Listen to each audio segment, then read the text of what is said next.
Okay, so I'm recording at the moment. Thank you. Yeah. All right. So I'm saying there could be a lot of chromosomal disorders, and that's what today will be what we'll be doing. Chromosomal disorders, or sometimes books they'll call it chromosomal aberration, abnormality, mutation. It means the same thing.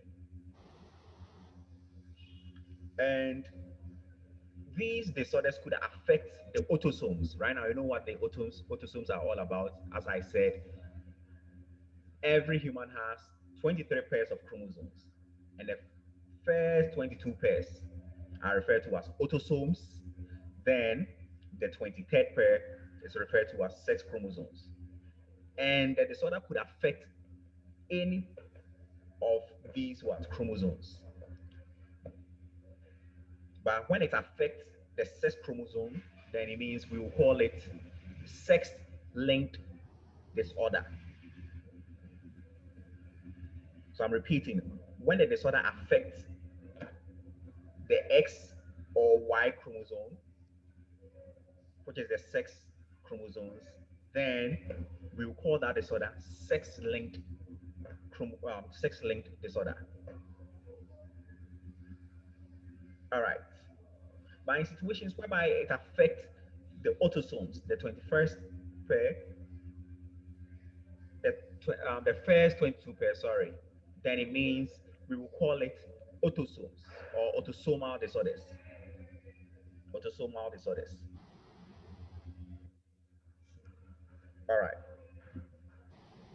So basically, when it comes to today, these are the disorders we want to be doing. Then, if time permits us, I would walk you through about two or three of other disorders, which is not in your slides, but your lecturer normally what repeat it when you go through your past question. It's something that he normally what talks about. So the first one that we'll be discussing is Huntington's disease or chorea. Huntington's disease. So we normally say that it is an autosomal disorder. So when I say it is autosomal, you know what it implies. It means that it affects what? It affects It's the 22. first 22 pairs of chromosomes. Okay. And we normally also say that it is an autosomal dominant disorder. Degenerative disorder. Okay, I would explain what it really implies. We normally say that it is an autosomal dominant disorder. Meaning that, let's say, let me draw this. Oh, where is it? So let's say this is the genetic code for Huntington's disease, which is H and small h. Okay, or let me say it is HH. We normally say it is autosomal dominant in a sense that if it affects this one, sorry, let me draw this again. This one is H. If it affects only this what the big H, then it means that definitely the phenotypes will be what will be a lot.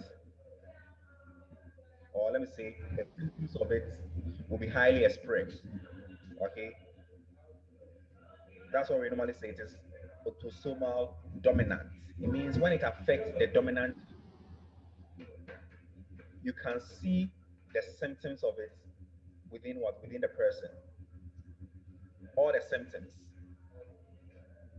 So it means for Huntington disease to happen, the moment it affects one part of one of the chromosome, then definitely it will be dominant in a person. Please, I hope you get it. You know, as I said, every human being has two chromosomes each. Now that's working. So let me see. The chromosomes, they are more or less like they work in pairs. Let me put it in that fashion. They work in pairs. Okay. So if one of the pair has a defect of the Huntington what genes, then it means that the symptoms of Huntington's disease will be what? Will be highly expressed. Hello, Mr. Ken. Hello, Joe. Please, are you using an earpin? I'm not using any earpiece. I'm surprised it is happening like that. Still, because still, I don't know if I'm the only one, but I cannot hear anything at all. It's true. Yeah, your You voice are not the only is one. You are not the single one. All of us. your voice is down. So please check your volume. You are not the only single one. All of us. If he can use earpins, I think it will be better. Okay. If I use earpiece, it will be better. Yes, But of some course. of us can hear, so I don't know where the problem is That's coming. one thing I'm surprised because I've Azuma, as for you, No, we can't hear you can clearly. hear Myself, I'm everything. using But we are earpiece, saying some of us. In and I've fact, I increased the am volume. struggling to Azuma, hear. we didn't say all of us. Say some of us. I said some of us. I didn't say all of us, please. So it means some of you can hear me, but others can't hear. Yes, that's what I mean. So Yeah. we have to find a Okay. Yes, but even those hearing you, the voice I'm is finding loud. it difficult. Yeah, we are finding it difficult to hear. Yeah, King. I see the number complaining is more. Yeah, We are hearing you though, but your voice is, you have to hear to hear. Very, very, very thin. Asemo, because But you know, I have increased my volume to 100%, and I don't know where the problem is coming from. But if it was universal, then I would have said okay. But if others could check your device, it could be that maybe it is from your end too. this corona there, it has spread so many In things. fact, sa corona pa okona is by crank. They are better. Please, those who have earpiece, try the earpiece and let's see if you can hear.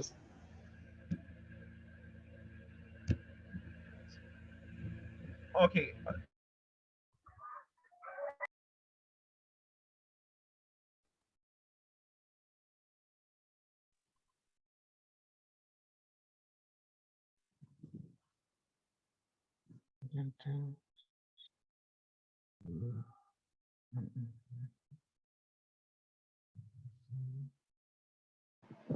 Okay, so please, can you hear me now?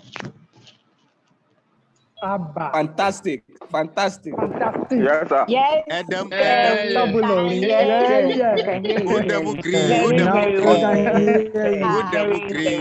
Okay, so Students are go always ahead. students. Let me go ahead. School for no. Yes,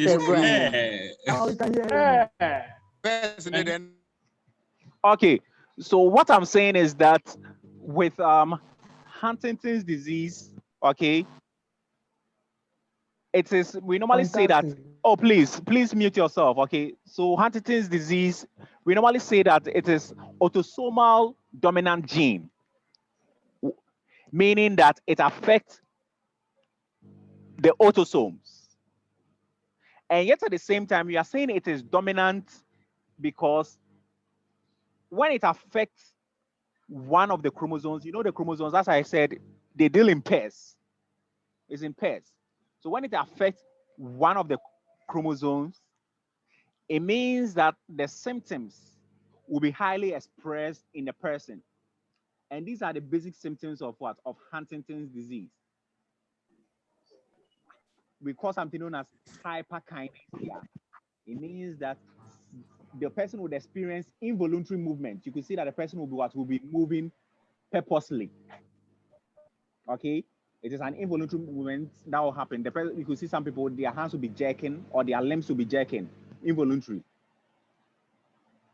So that's some symptoms of what? Of Huntington, and even some people, their facial muscles, you could say that it will be what? It will be moving involuntarily. So all these things are symptoms of Huntington's disease. All right. Then the next one is something which is known as Down syndrome. Or you let me try and see if I will get a picture of the Huntington's disease. That'll be much better. I don't think with the Huntington, I'll get a picture for you, but let me check. So we know the way it looks like. Your head will be shaking. Okay, so you let me go ahead. Let me go ahead. He's showing us the picture. Sir, what Yep. kind of gaga thing is that? Sir. So let me go Hello? ahead. Okay. Yep. Hello. Yes, please go ahead. Sir, please, some of us, we've not seen the picture before, so please show it to us. You can go to you. I think it will be difficult when it comes to them. They don't have unique traits. So later on, I'll show you that. Don't worry. Thank you. Oh, what am I having? Okay, so the next one is Down syndrome, which is also known as trisomy 21. Trisomy 21. So Down syndrome is also an autosomal disorder, meaning that it affects the autosomes. And normally we say it affects the 21st chromosome. So that's where the 21 comes from. It means it affects the 21st chromosomes, or chromosome 21. It affects chromosome 21. Okay, so with the Down syndrome patient, with that you can see them a lot. Their facial muscles, their face are like this. And when you check their phenotypes, they are very short in stature. Okay, then they also have short neck. Then they have some unique face. You can see that they have some slanted nose. Okay, and in most situations, their mental faculty is quite low. When I say their mental faculty, it means their intelligence level is what? Is quite low.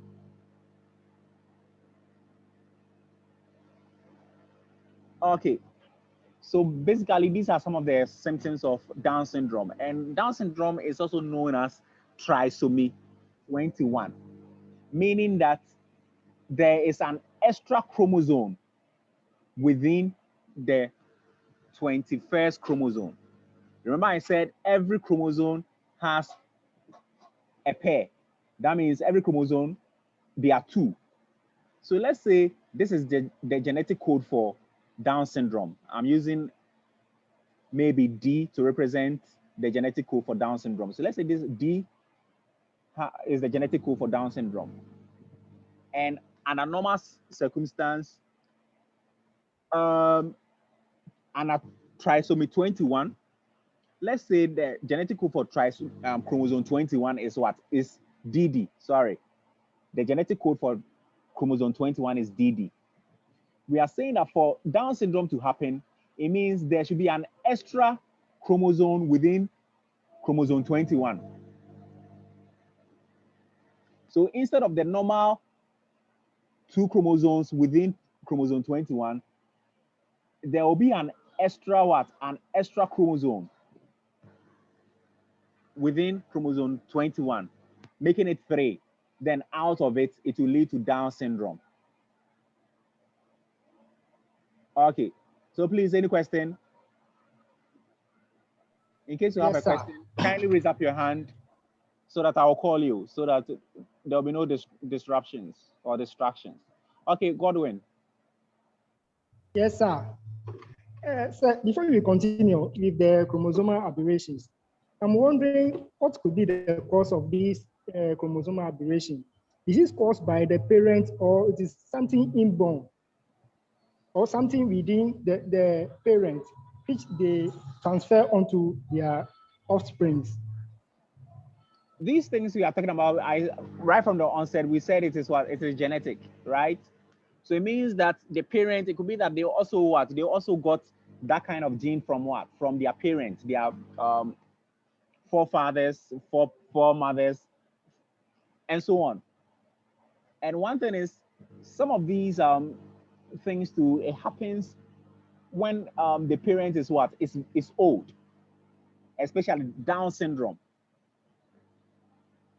With this Down syndrome, there's a high chance that a parent who is, especially mother who is in her 50s, there's a likelihood that they might get, or yes, they'll get a child who will go through the Down syndrome. So normally there are certain risk factors when it comes to some of these genetic disorder. Okay. So it means it is not the fault of the parents. When is so apart from the trisomy 21, which the parents can have some risk factors for. Apart from that, the rest, it is none of their fault. In most that they give birth to a child who is experiencing. In most situations, it's not the fault of the parent or whatsoever, because they inherited. It could be that they didn't experience it because it is recessive. You remember recessive gene and dominant gene. It is recessive in their system. They have that genetic code, or they inherited that genetic code from their parents, and it was recessive, so it was not expressed. But unfortunately, when they were giving birth, in their case, it became dominant in the baby. That's what happens.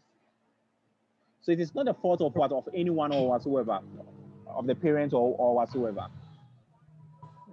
It's more purely genetics. So, okay. So say, if, for instance, if I realize that there's this chromosomal aberration in my family, which means that there's a likelihood that I could transfer it onto my offspring. Is there anything I can do humanly possible to avert those consequences? When it comes to genetics, there's nothing you can do, because you are not the one, saying that, during meiosis or mitosis, you'll be making sure that, the normal genes will be the one that will be that the baby will share or not. We don't have total control over the situation. We don't. So when it comes to genetics, it happens. Okay, Richard. Yeah, hello, sir. You made mention of the recessive and the dominant genes. Okay. Can you please throw more light on the two? I remember I did this last week, Richard. Then it means that you were not in class. Yeah, I could not join the class last week. So with the recessive, I basically said they are basically genes that is not expressed in the person's system. So I'll explain more, I'll throw more light on it. Then with the dominant, they are highly expressed in a person's system. So for instance, let's say someone has genetic code for, when it comes to height, okay? We can say that, maybe the genetic code for height is is H. So when you see big H, it means it is a dominant gene. And a person also has a small gene, which is recessive.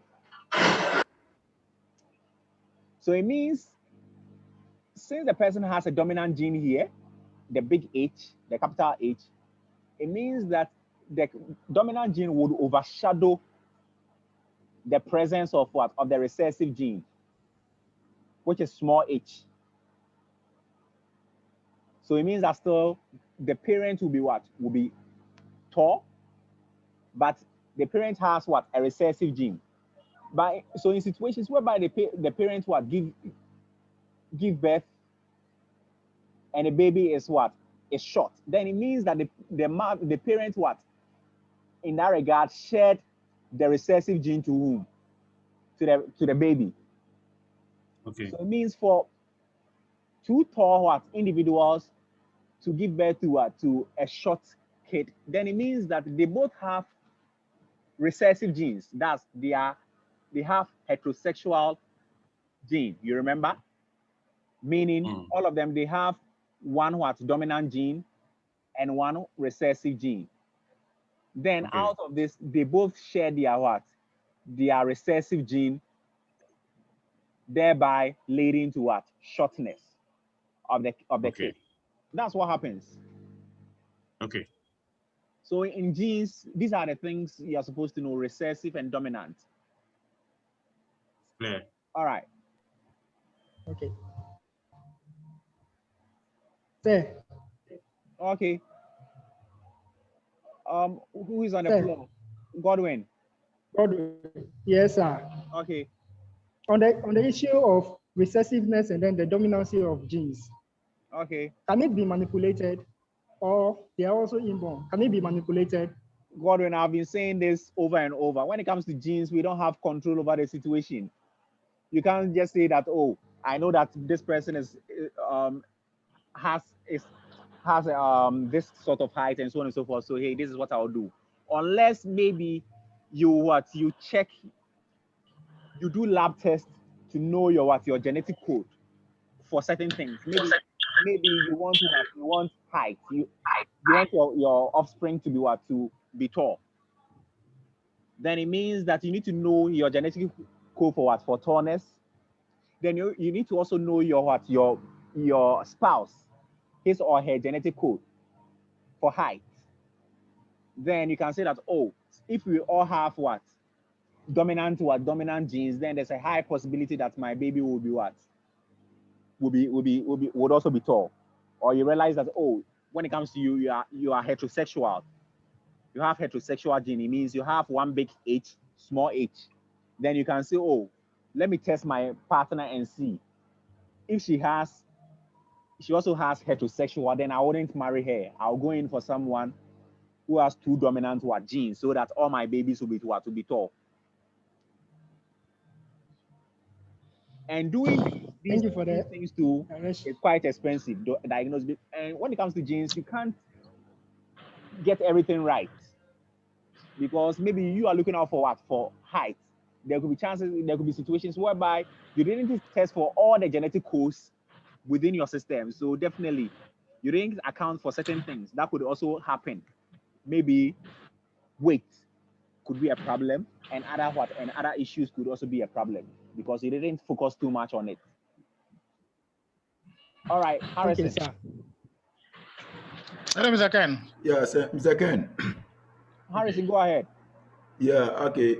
I think the questions are too much. So if you can reserve a time after the lecturing, then we can list the questions down. All right. Or the questions will take our time. All right. So let's go ahead. Okay. Thank you, sir.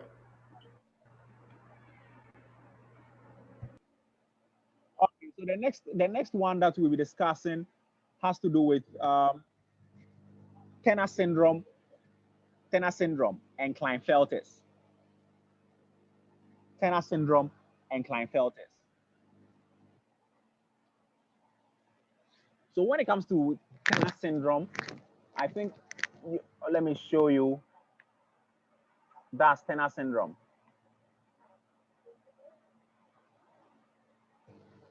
Okay.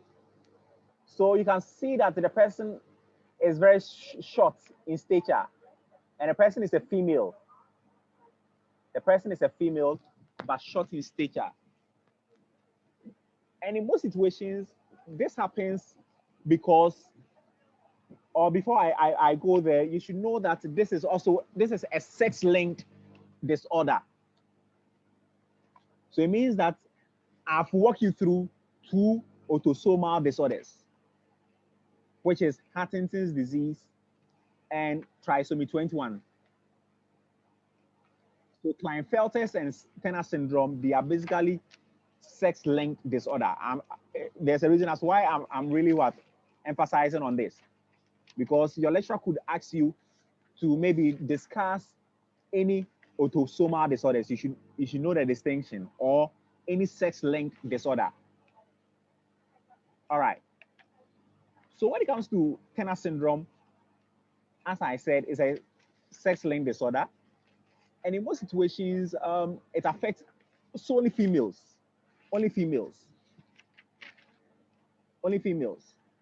And some females, they have only one X chromosome. It means that one of their X chromosome is missing. meaning in all, instead of them having 46 chromosomes, they only have 45 chromosomes. They only have 45 chromosomes.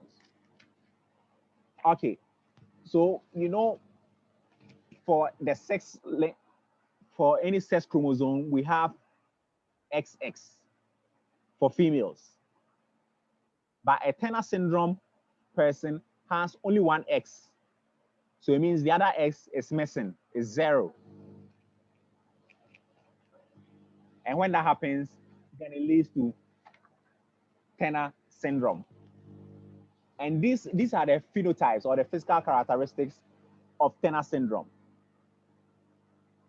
You could see that the neck is a web neck, meaning that everything I don't know how to describe it, but you could see that there are a lot of muscles surrounding the neck. It's not that straight. It is short and with a lot of muscles. Then they have underdevelopment of breast. And in most situations, they don't have any womb. And they are also short in stature. So these are the basic features of any Tenor syndrome person. They are short in stature, they don't have any womb, they have underdevelopment of breast, and then they also have web neck. Okay.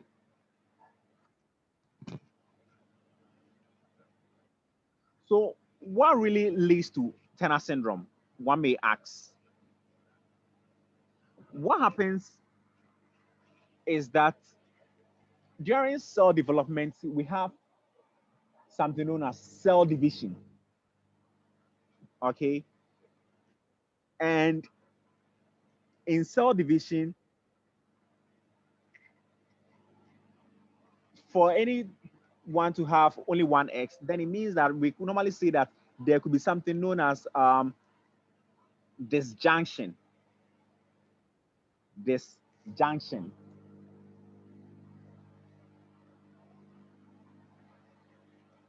Meaning that I don't know whether most of you know this thing known as meiosis and mitosis. So during your time, you can search for what it implies. It is more or less like a cell division that happens. So for instance, with meiosis, in most situations, the cell divides twice. So first, it will divide into 2, then later into 2, then later into 4 daughter cells. So first, it will divide into 2, then later it will divide into 4 delta cells. And every individual has 4 daughter cells when it comes to their chromosomes. So the sex chromosomes, for instance, it means they have 4 daughter cells. So every X, so for instance, when you take, where is the annotation? When you take the X chromosome, we are saying it means that it has 2 delta cells here. Then another X here also has 2 delta cells, making 4 daughter cells. So for meiosis to happen, then it means that during the period of, for Tenor syndrome to happen, then it means that during the period of meiosis, there will be unequal distribution of the members. There will be unequal distribution. Instead of there to be 2 here, delta cells here, and 2 delta cells here, there will be that sort of unequal distribution, because in some situations there's a shortage. There's a shortage, and out of this shortage, the X chromosome here will lose its quantity, because the cells are not a lot during cell division. Then out of it, this X will lose its cells thereby leading to what? No X chromosome here.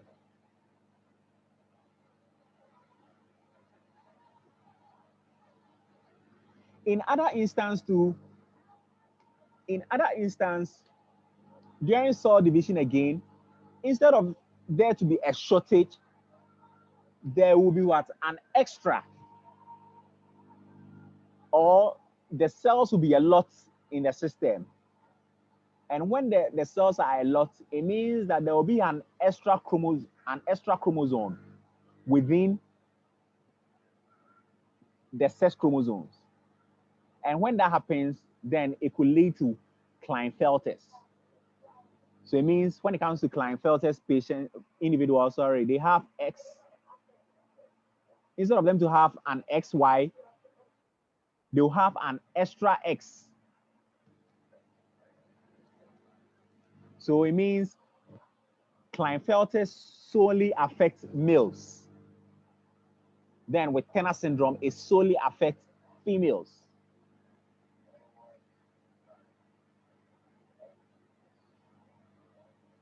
Or in some instances, with Klinefelters, the issue wouldn't be about the non-disjunction. The issue wouldn't be about the non-disjunction, but rather some ovum of older mothers, they may have 2 copies of X chromosomes. So instead of them to have normal 1 copy of X chromosome in the ovum, they have 2 copies of it in the egg. Let me see, when I say ovum, I mean the egg. You know, we normally say that women, they have eggs within their system, okay, which has not been fertilized. And every egg possesses 1 X chromosome. But in some older mothers, their ovum, some of the ovum contains what? 2X. So in situations whereby the male sperm fertilizes this ovum, then it means that the baby will be what? Will be X, Y, especially in situations whereby the sperm coming is what? It's Y chromosome. It will fertilize this egg, leading to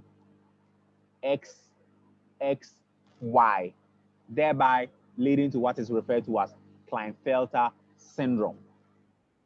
Klinefelter syndrome. And when it comes to Klinefelter syndrome patients, these are basically the features. They are very tall and they have female pubic hairs. So you can see that the way their pubic hair grows is more or less like how a female pubic hair grows, although they are male. Then they also have some minor development of what? Of breast. And their beard, they don't have beard at all. Or sometimes you see only pointed what? Pointed beards. All right. So these are the basic features of Klinefelter and Tenor syndrome. Please, if you have any question, this is the time you need to raise up your hand.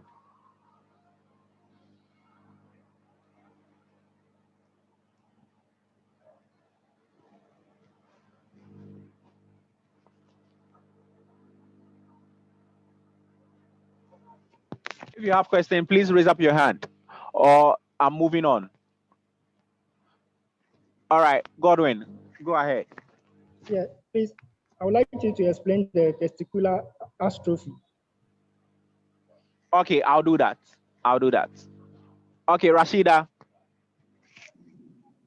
So I want to find out if the those people with Klinefelter syndrome produce semen. Okay, I'll explain that. Harrison.